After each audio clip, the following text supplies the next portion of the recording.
saludamos una vez más por estos medios, siendo hoy la semana de Pascua, semana siguiente a lo que hemos llamado la Semana Mayor o la Semana Santa.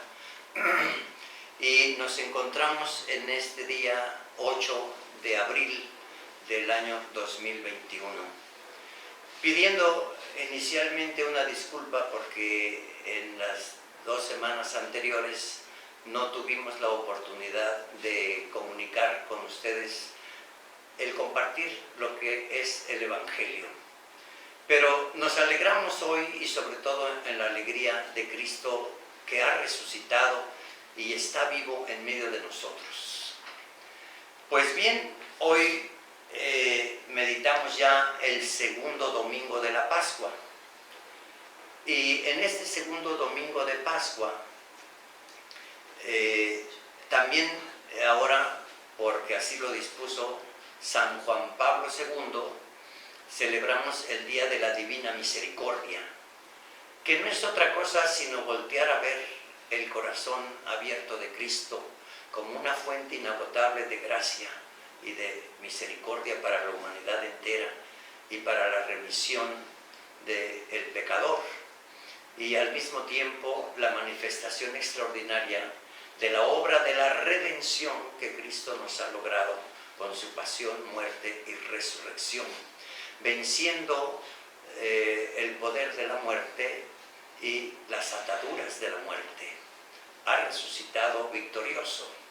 Un Cristo vivo, real, que no es una imaginación. Hoy el Evangelio de San Juan, después de haber escuchado durante toda la primera semana los 4 evangelios acerca del mismo tema, Cristo resucitado, escuchamos los evangelios sinópticos, Marcos, Mateo, Lucas. Mateo sitúa casi todos los acontecimientos en Galilea, Marcos se sitúa más en Jerusalén, y Lucas hace una combinación entre Galilea y Jerusalén. Cualquiera que sea el lugar, lo importante es esta presencia de Cristo resucitado que viene al encuentro de los suyos. Y ya escuchamos, ¿verdad?, todos los testimonios durante la semana de los caminantes de Maús, de las piadosas mujeres que fueron a buscar pues a Cristo en su cuerpo, diríamos un Cristo muerto, llevaban los bálsamos, ¿verdad?, porque el día en que el Señor murió daba principio el sábado solemne de la Pascua y no les dio tiempo de embalsamar el cuerpo y simplemente le pusieron su mortaja y el sudario, ¿verdad?, estas telas que era muy propio y siguen siendo para envolver un cuerpo y recoger pues las sudoraciones o los humores de un cadáver. Pues así lo dejaron, ¿verdad?, y corrieron la piedra del sepulcro, que eran sepulcros, eran en la cueva, como una pequeña cueva, ¿no?, un hoyo en una montaña, una roca, y ponían diríamos una mesa de piedra, como lo podemos constatar hasta la fecha en el sepulcro de Cristo, y ahí colocaban el cuerpo. Pues cerraron con la piedra, una piedra de gran tamaño para cerrar la entrada del sepulcro, y se fueron porque era el sábado solemne. Pero pasando el sábado solemne y diríamos los 3 días, viernes, sábado, a las primeras horas del domingo, y todavía estando oscuro, dice el Evangelio que fueron a buscar, ¿verdad?, muy de mañana el cuerpo del Señor para embalsamarlo. Nos presenta a María Magdalena ante todo y en primer lugar, pero también nos lo presenta el otro evangelista acompañado de las otras 2 Marías, María Salomé y María, ¿verdad?, la madre de Santiago. Bueno, como quiera que esto sea, queridos hermanos, tiene todo un propósito y una finalidad, el ir apreciando todos los detalles. Más tarde, ya el primer día de la resurrección, el Señor se les hizo presente a los que iban todos deprimidos, ¿verdad?, por el camino a Emaús, una localidad cercana a Jerusalén, y iban todos desilusionados, deprimidos, habían perdido la esperanza, pero el Señor se les hizo presente. Conocemos bien el pasaje, ¿verdad?, de los caminantes de Emaús. Todos estos detalles en su conjunto llevan la finalidad de los escritos de los evangelios en constatar que Cristo en verdad ha resucitado y que debemos recobrar la esperanza, que nunca hay tiempo, por muy difícil que sea, y épocas incluso muy pesadas, el Señor siempre camina a nuestro lado y siempre nos irá iluminando y sobre todo abriendo los ojos, una expresión que se repite en varios momentos de estas narraciones, como el Señor les abre los ojos, no porque los dejaran cerrados, ¿verdad?, o porque fueran ciegos, sino entendemos bien que abre los ojos del entendimiento, los ojos del alma, el espíritu, y les da la claridad en la inteligencia, en el carácter, en la voluntad, diríamos, pero sobre todo animados en el espíritu. Hoy el Evangelio de San Juan nos presenta, diríamos, la octava de la Pascua, de Resurrección, y nos presenta a este Jesús vivo. Dice que al anochecer del primer día de la Resurrección, y esta es una afirmación importante porque el primer día de la semana quedará perfectamente grabado incluso en todos los calendarios de la humanidad. Antes de Cristo y después de Cristo, el primer día de la semana, conocido como el Día del Señor Resucitado, que en su forma breve decimos Día del Señor, Dies Domini, se dijo en latín también para nosotros de la cultura occidental, Dies Domini, Día del Señor, porque es el día en que ha resucitado, haciéndonos pasar, ¿verdad?, del día del Shabbat hebreo al primer día de la semana. Por eso nosotros los que creemos en Cristo y que conocemos las Escrituras de cierta forma, ¿verdad?, nuestro día no es el sábado, como muchos hermanos quedan como en el Antiguo Testamento y no brincan al Nuevo Testamento. El primer día de la semana es Día del Señor. En esta aclaración, ¿verdad?, dice que ya estando al anochecer, en la mañana las mujeres, al mediodía o la tarde los caminantes de Emaús, y al anochecer, dice, estando cerradas las puertas de la casa donde se hallaban los discípulos.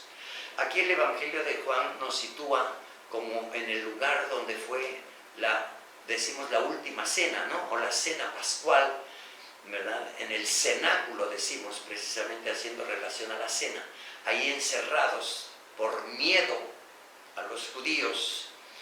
Pues es otra expresión, cuánta gente está encerrada por miedo, y el miedo realmente nos encierra. Aunque usted ande en la calle, si usted lleva miedo, va como encerrado en sí mismo, ¿verdad?, lleno de temores y lleno de preocupación, hasta diríamos un poco paranoicos, porque no sabes en qué momento te pueda llegar una sorpresa desagradable que te causa precisamente el miedo y el temor. Dice, bueno, pues encerrado por miedo a los judíos, ya que los judíos habían dado muerte a Jesucristo y los discípulos estaban temerosos de que ellos corrieran la misma suerte, que fue pues verdaderamente un escándalo, el escándalo de la cruz, decimos hasta la fecha, y además de una muerte ignominiosa, dice San Pablo, ¿verdad?, inimaginable, llena de dolor y de tragedia realmente, ¿no? Entonces, pues todo el mundo sentía el miedo, y miedo a los judíos. Estaban pues encerrados, y aquí dice, las puertas de la casa donde se encontraban los discípulos estaban cerradas.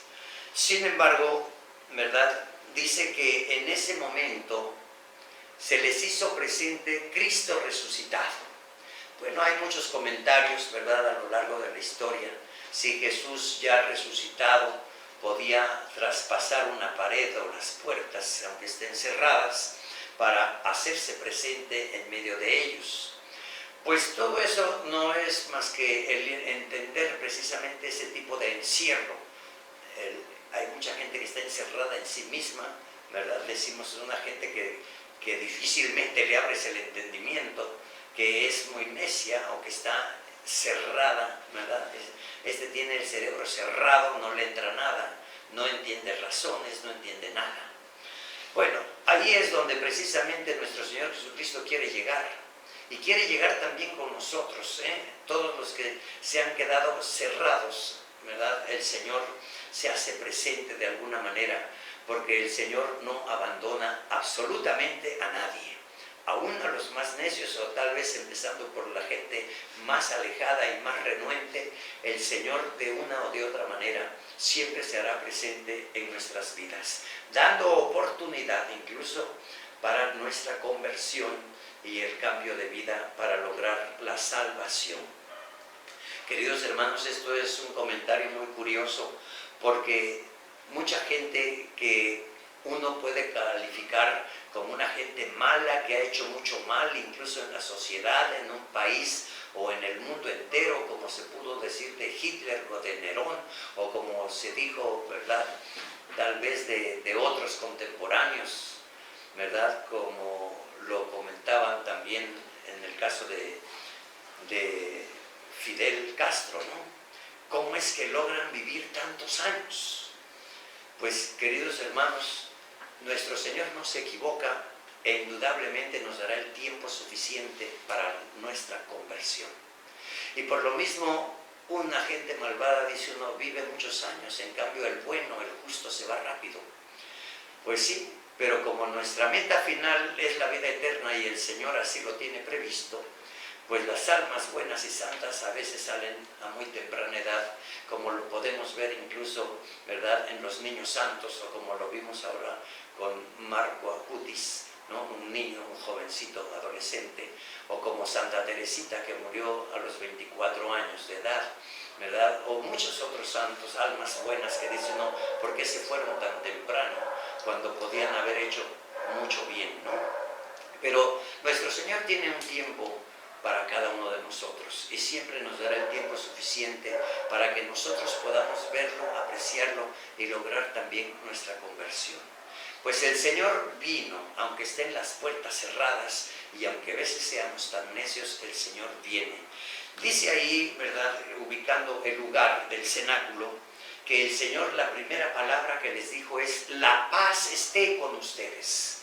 Una expresión que incluso, ¿verdad?, está puesta entre comillas, quiere decir son palabras textuales, así las escucharon los apóstoles y no quedaron en el olvido, sino profundamente grabadas. La paz quiere decir, ha pasado un periodo de guerra, o muchos están en guerra incluso en su propio interior, ¿no? O muchos están en guerra y en conflicto aún en su matrimonio o en su familia, si queremos aplicarlo a la vida personal o a la vida familiar o a la vida social. Pero ciertamente el Señor fue a la guerra, una guerra que no es fácil y que tenemos que continuar y prolongar también nosotros.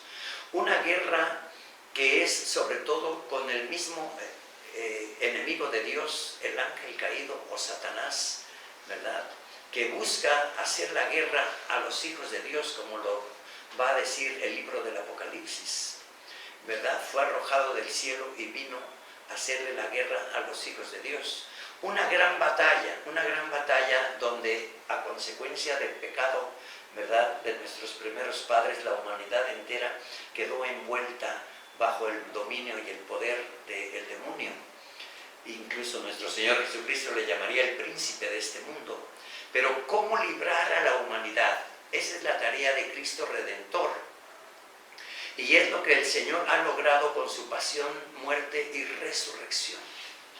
¿Cómo lograr la redención? Es decir, el rescate del hombre y de la creación entera.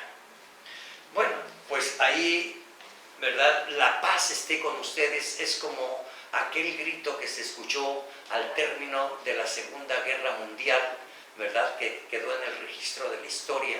Cuando terminó la guerra, todos los principales diarios o encabezados o los noticieros, y la gente salió a las calles para gritar: la paz, hemos logrado la paz, la guerra ha terminado, ¿verdad? Y el mundo se alegró cuando terminaba la guerra.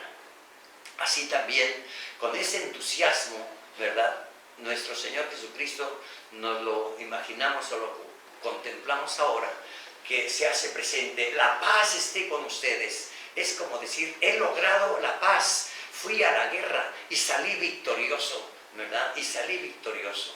El Señor resucitado ha logrado la victoria y nos ha logrado la paz. Y es lo que Él viene a compartir también ahora con nosotros. El Señor quiere siempre la paz para el mundo y para la persona.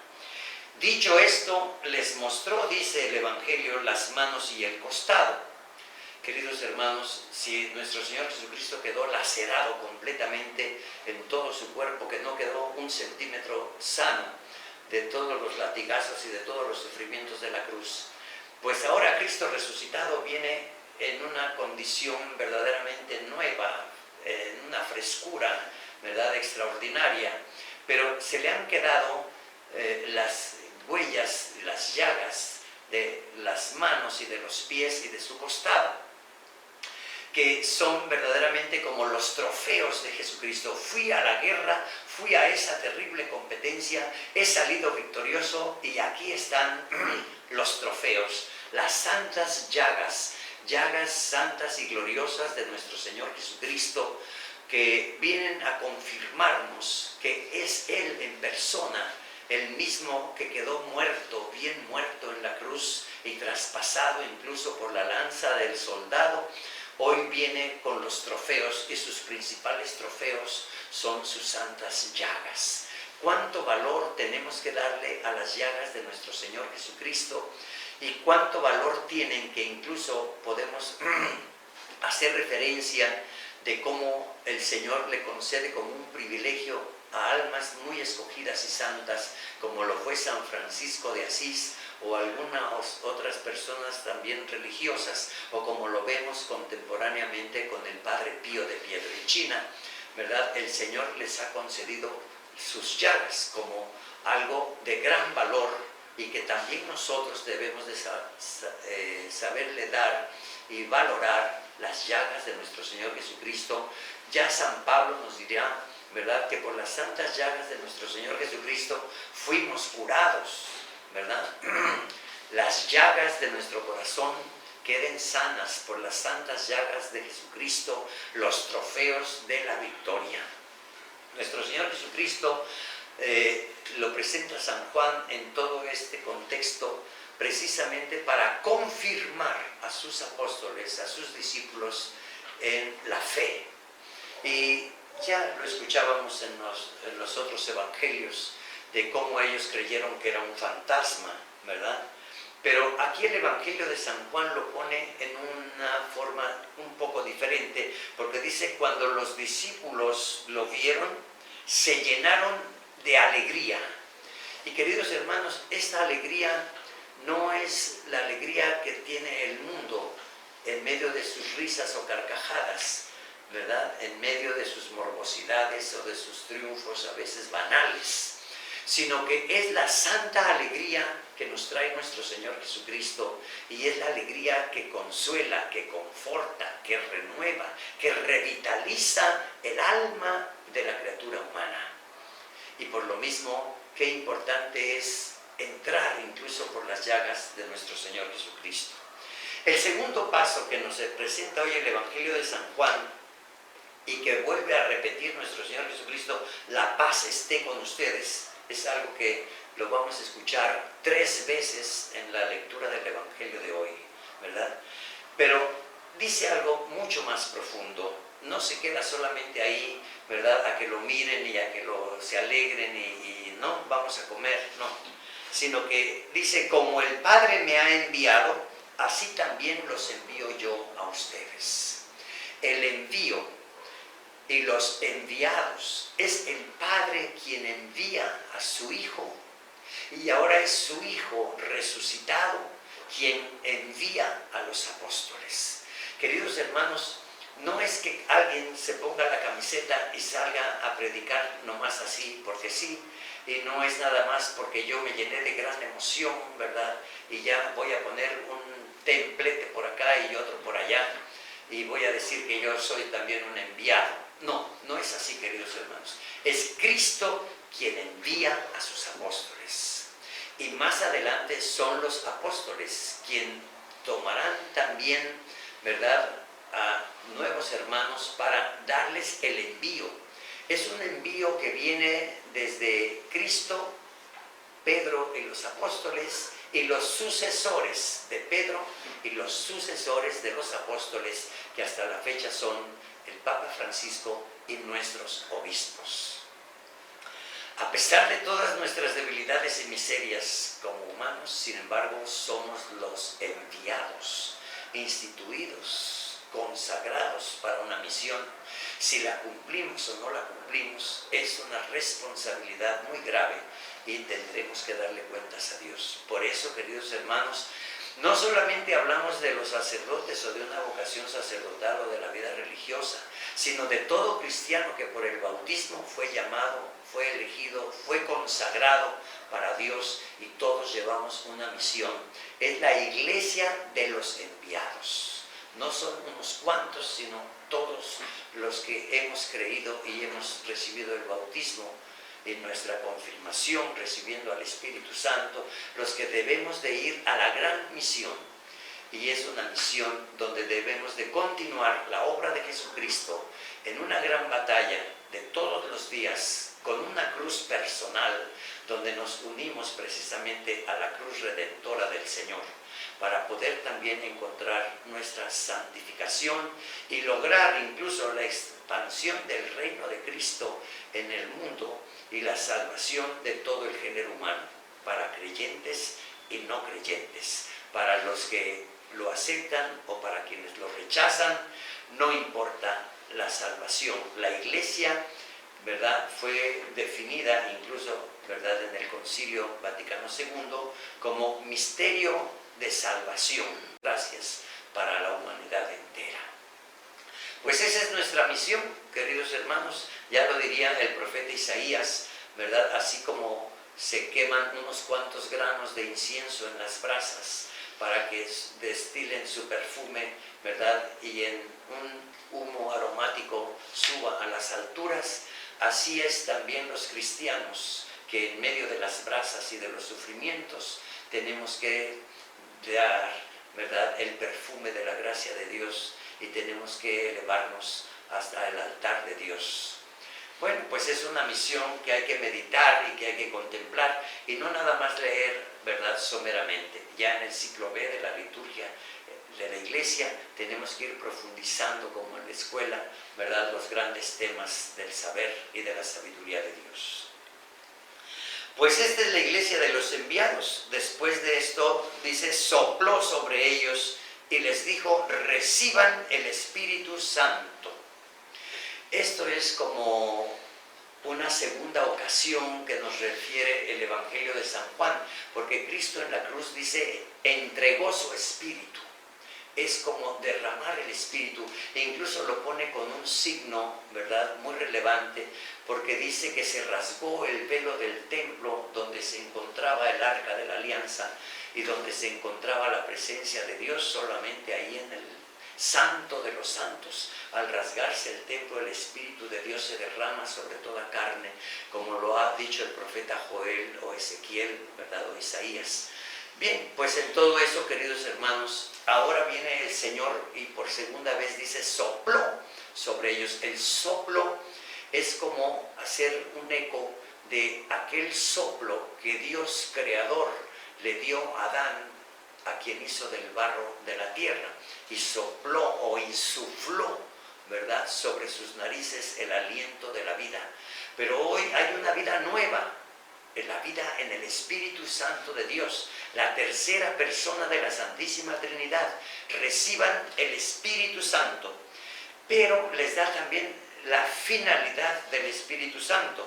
A los que les perdonen los pecados les quedarán perdonados, y a los que no se los perdonen les quedarán sin perdonar. Queridos hermanos, ¿cuántas veces mucha gente ha tenido la tentación tal vez de borrar esas palabras o de arrancar esas palabras de su Biblia porque les molesta que tienen que ir al enviado para ser perdonados? El sacramento de la confesión, que muchos evaden y que muchos critican y que muchos ponen un sinfín de argumentos para no acercarse al confesionario. Pero si no te acercas al ministro que te puede otorgar con Cristo el perdón de tus pecados y hacer presente el misterio de su pasión y muerte, si no te acercas, ¿cómo se te perdonará? Eso incluso, queridos hermanos, tiene una finalidad también pedagógica. Si tú has tenido la osadía de ofender a Dios, ahora ten la humildad de pedir perdón, ¿verdad? Ante alguien a quien tú dices es igual que yo o peor que yo. Pues sí, pero este es el ministro que el Señor ha querido dejar para el perdón de tus pecados. Y si has tenido la osadía de ofender a Dios con nuestros delitos, qué importante es ahora venir en la profunda humildad, reconocernos pecadores. Pues este es el sacramento de la reconciliación. A quienes ustedes les perdonen los pecados, le quedarán perdonados. Y a quienes no les perdonen sus pecados, les quedan sin perdonar. Queridos hermanos, esto al mismo tiempo que se anuncia, es como entregar una responsabilidad. Tú tienes la responsabilidad de la salvación de tu alma, si lo aceptas o no lo aceptas, si aceptas a Cristo o rechazas a Cristo, en medio de un sacramento que nos puede parecer difícil, pero sin embargo es lo más sencillo, el ir con humildad. Bueno, para entrar en la humildad se requiere mucha disciplina ciertamente y mucha fe para poder encontrar a Cristo en el confesionario a través de la persona del enviado. Bien, pues ahí está el sacramento de la reconciliación. Luego nos narra todo el pasaje de Santo Tomás, ¿verdad? No se encontraba en esa ocasión ahí, y cuando él regresó, ¿verdad? Decimos siempre andaba fuera de la olla o en sus quehaceres, pero no se encontraba en ese momento cuando Jesús se hizo presente a los suyos, ¿verdad? Quitando miedos y temores. No teman, yo soy, ¿no? Nos confirma en la fe con su presencia. Pero Tomás no se encontraba en ese momento. Cuando Tomás regresó, todos le dijeron, hemos visto al Señor, el Señor estuvo con nosotros, el Señor comió con nosotros, ¿verdad? Lo hemos visto. Y Tomás queda como en la incredulidad, decimos. Y escuchamos, ¿verdad? Entendemos bien esas palabras. Dice aquí que Tomás se le llamaba el gemelo. Nadie entiende por qué se le llamaba el gemelo si no tenía un hermano gemelo. Sin embargo, es como un apodo, ¿verdad? Pero intencional que nos presenta San Juan. ¿Será gemelo a nosotros?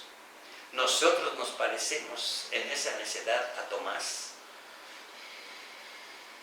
Bueno, eso cada quien lo tendrá que definir. Si somos tan necios como Tomás, ¿verdad? Y es nuestro gemelo. Pues dice que él responde, ¿verdad? Si no veo en sus manos la señal de los clavos y si no meto mi dedo en los agujeros de los clavos y no meto mi mano en su costado, no creeré. Condiciona su fe porque quiere una certeza. Queridos hermanos, la fe no es una certeza. Es una certeza moral, pero porque el Señor nos lo ha dicho. Pero no tenemos la certeza científica o palpable a través de los sentidos, ¿no?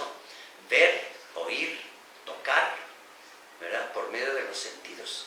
¿Cómo abrir los sentidos de una persona para poder llegar incluso a la inteligencia o a la voluntad o al alma? Bueno, pues nuestro Señor Jesucristo está preparado para todos los necios, para todos los gemelos. Y por lo mismo dice que el Señor vino a los 8 días después, como ahora, y se le hizo presente nuevamente a los discípulos, volviéndoles a dar la paz. La paz esté con ustedes. Y de inmediato el Evangelio de San Juan dice, a ver, Tomás, ven acá, porque Tomás ya se encontraba ahí con ellos, ¿verdad? Mete tu mano en los agujeros de mis manos y trae acá tu mano y métela en mi costado. Queridos hermanos, es una cosa verdaderamente sorprendente, ¿verdad? ¿Cuánto tendríamos que decir como Tomás, Señor, enséñame a entrar por tus llagas, enséñame a entrar por tu costado, para que mi fe se robustezca, para no quedarme en la necedad de un cerebro meramente terreno, sino que pueda yo entender las grandes verdades de la eternidad y de tu amor. Señor, también nosotros quisiéramos entrar por tus llagas. Es algo que deberíamos de pensarlo muy bien. Nuestro Señor Jesucristo le complace, por así decirlo, y trae acá tu mano, ¿no? Entrar por las llagas. Cuando eso sucede, Tomás no le queda más que caer de rodillas con aquella expresión que muchas veces los cristianos repetimos a la hora de la consagración o de la elevación, ¿verdad?, en la Santa Misa. Señor mío y Dios mío. Dice nuestro Señor Jesucristo, Tomás, tú crees porque has visto. Dichosos los que sin ver creen. Dos partes importantes, con eso terminamos, ¿verdad? ¿Qué acaso por las manos se puede ver? Tú has creído porque has visto. ¿Y qué es lo que vio? Vio a su Señor, que no a cualquiera, un judío no le llama a cualquiera Señor, sino solo a Dios. Oh, Kyrios, solo a Dios se le llama Señor. Y Dios mío, como apropiándose de ese Dios a quien él está viendo mientras entra por sus llagas. Qué gran misterio, qué regalo, qué privilegio. Yo creo que él vio la divinidad de Jesucristo antes que los demás apóstoles, porque, queridos hermanos, hasta que llega el Espíritu Santo es que se abre el entendimiento de todos. Como que Tomás aquí va a llevar una ventaja, porque entrando por las llagas de Cristo, vio la divinidad de Cristo, cayó en su presencia para adorarle y reconocerle, con una confesión profunda que expresaba su incredulidad y que al mismo tiempo era como pedir un perdón por haber dudado. Por eso nuestro Señor Jesucristo, confirmándonos más en la fe, dice, bienaventurados los que sin ver creen. Efectivamente es la buena aventura, la aventura de la fe. Bienaventurado los que se aventuran en el camino de la fe y del bien. Ande, hermano, caminemos en la aventura de la fe, caminemos en la aventura del bien, y el bien supremo es Cristo. Entremos por sus llagas para sanar nuestras llagas y al mismo tiempo para transformarnos, ¿verdad?, en verdaderos y auténticos creyentes. Que esta bienaventuranza se haga viva y presente en todos los que hoy nos escuchan y nos siguen. Queridos hermanos, el Señor les bendiga abundantemente y que tengan felices Pascuas de Resurrección y que salgamos juntos de nuestras dudas, y aunque los tiempos son difíciles y muy comprometedores, sin embargo, saldremos adelante. No te deprimas, saldremos adelante a pesar de las pandemias, a pesar de los partidos y del gobierno y a pesar de todas las calamidades. Saldremos adelante porque el Señor siempre camina a nuestro lado. En el nombre del Padre, del Hijo y del Espíritu Santo. Alabado sea Jesucristo. Aleluya, aleluya.